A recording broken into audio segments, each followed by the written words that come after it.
coming back to something that you already touched on a little bit about, your journey, your time in the US and all of that. It's obviously the dream of the average African is to is to make that trip, to finally get on that plane, that moves towards North America. But you made the trip the reverse. In reverse, you went, but then you came back. What really motivated you to make that move back? And what are some steps that you took to be able to plan your journey, so to be able to reintegrate back into your country as effectively as you've done? I'll tell you something. When we were much younger, when you went to somebody's house, the first thing they give is an album. Right? Yeah. Photo album.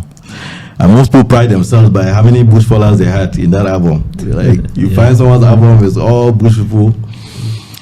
And it was very interesting, when you finally get to the US and you realize those people that you used to see in those pictures looking all bright, beautiful, blah, blah, blah, you see the realities.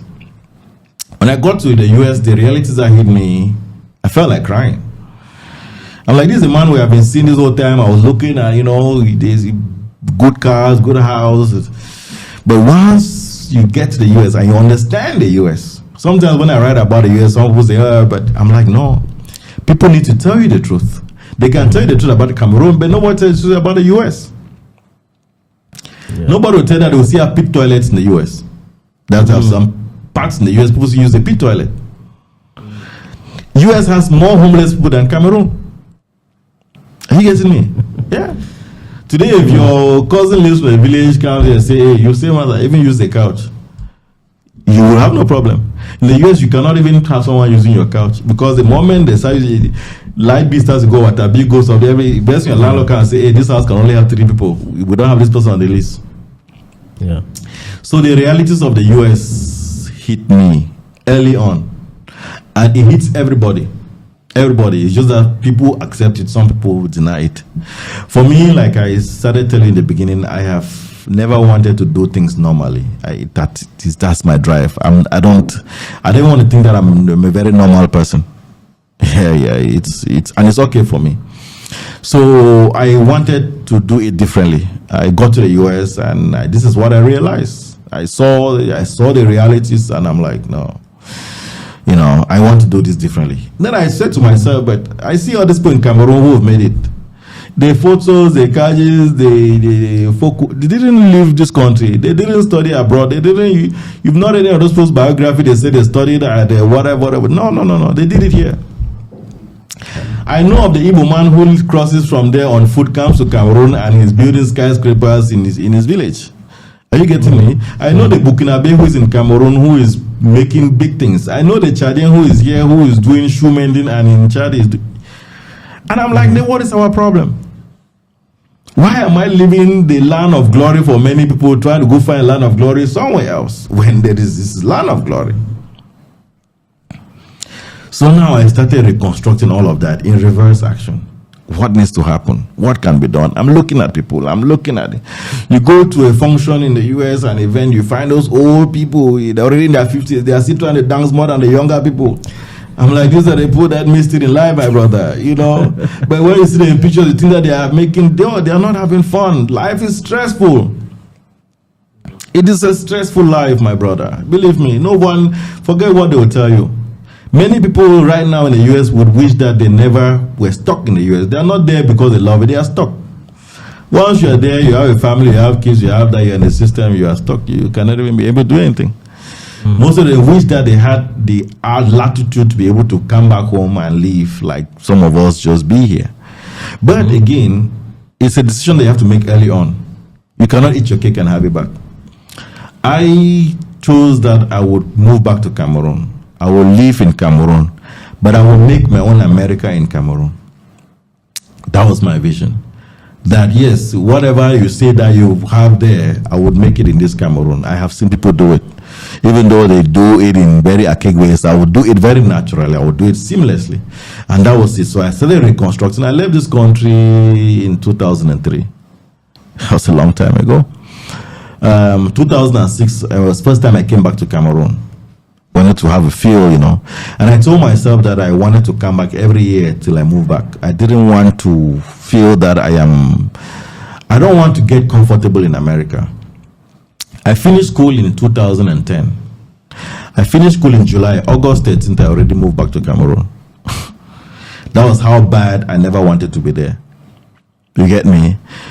2010, I started camp. Then I had a consultancy job with my school. So I started bringing students. I'm probably one of the persons who brought more students in this country than any person. I used to bring students because I developed a course at my university where the course, like I was telling you, where we're bringing technologies and all of that. So all these schools I talked to you about, I used to get students from all those schools.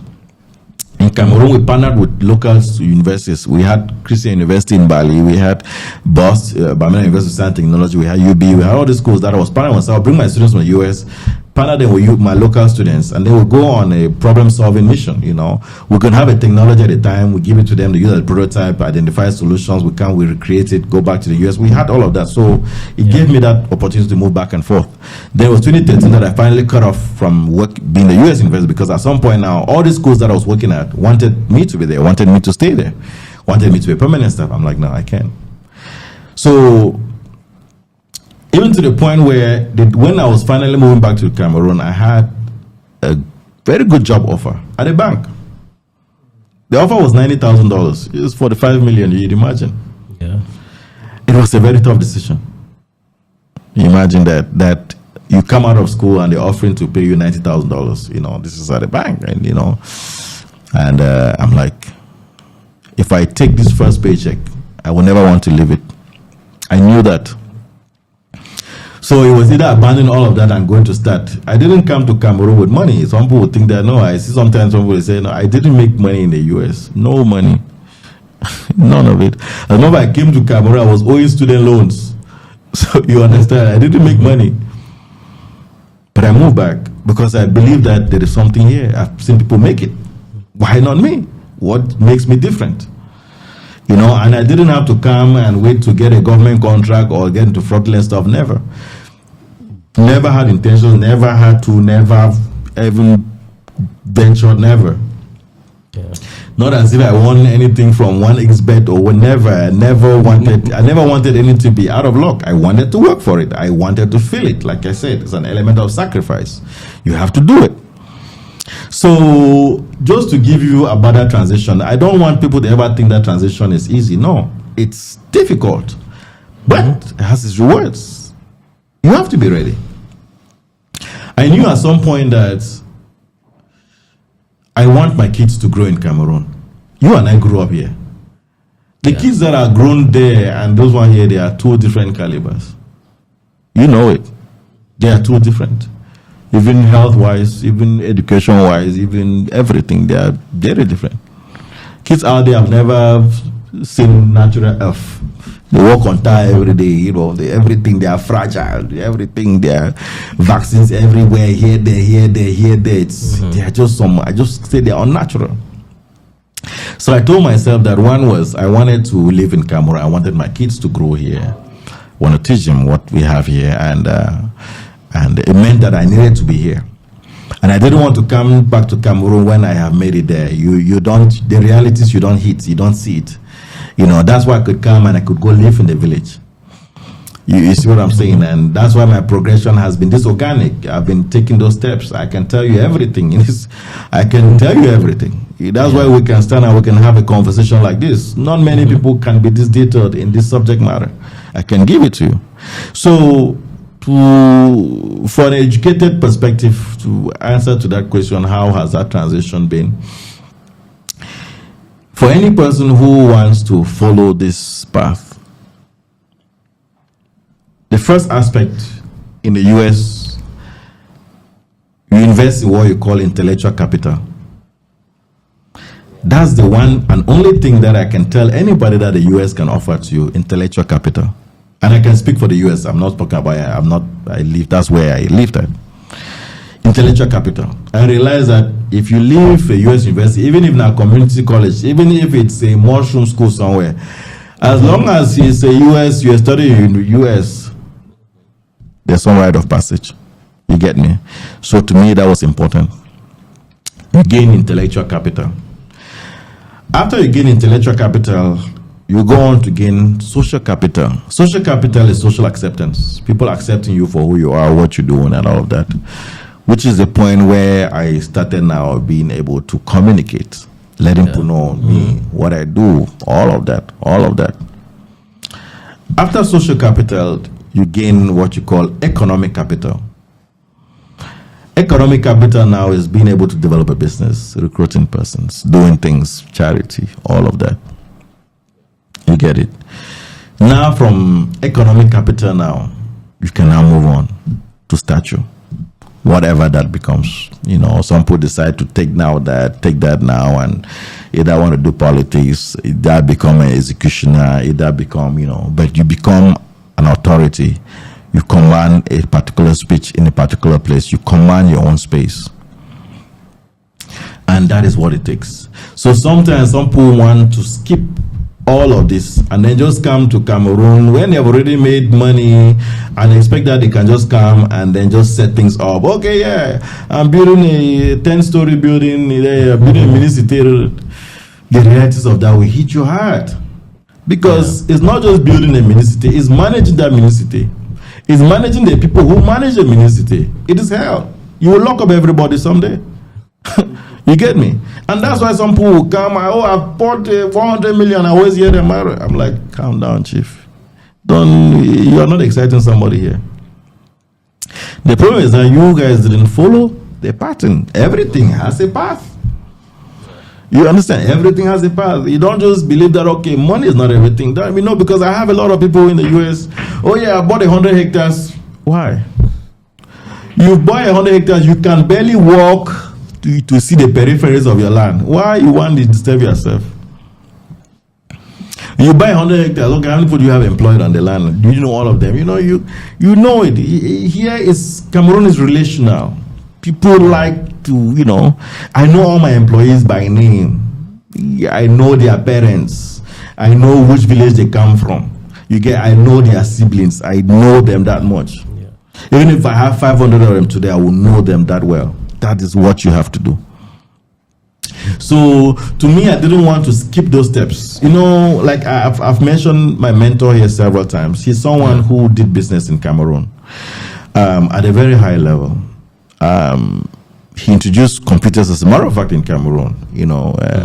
One of the pioneers of computers in Cameroon. So I learned from him the challenges that he had or he has. And almost every person of their caliber, those top people who used to be, like the Panangas, who sort of laid me his rest well, and Kilos, and all those big names that used to be, of the Anglophone section, only their names remain in history books. Everything that they did, it's no longer there. So I realized that for me to do that transition, you have to think of something that would be long-lasting. So I think you can get my point. It's been very meticulous, every step, very intentional, everything, very sacrificial. If I had stayed in America 2-3 more years, I would never have been here. Because America can give you a very comfortable bed, my brother. You want to make money, you make money. You want easy life, you will get it. You can have everything, but that was not what I really wanted. I understood that I didn't want to do it for me. I have a whole generation behind that I wanted to do it for. I just believed that my own place in life was more or less that which was to set a platform for others. Maybe that is just my own calling, my own purpose. And it was what I was just set to do. So again, not everyone can make the transition. I don't want to make people feel that if you follow that path, you can make it. Not everyone can make it. Don't fool yourself. I think it has to come from inside. For me, it's something that was internal. Yeah, it was driven from inside to a point where you could not convince me otherwise. I felt this is, and if it fails, it fails. You know, I wasn't coming that I must succeed at it. If it fails, it fails.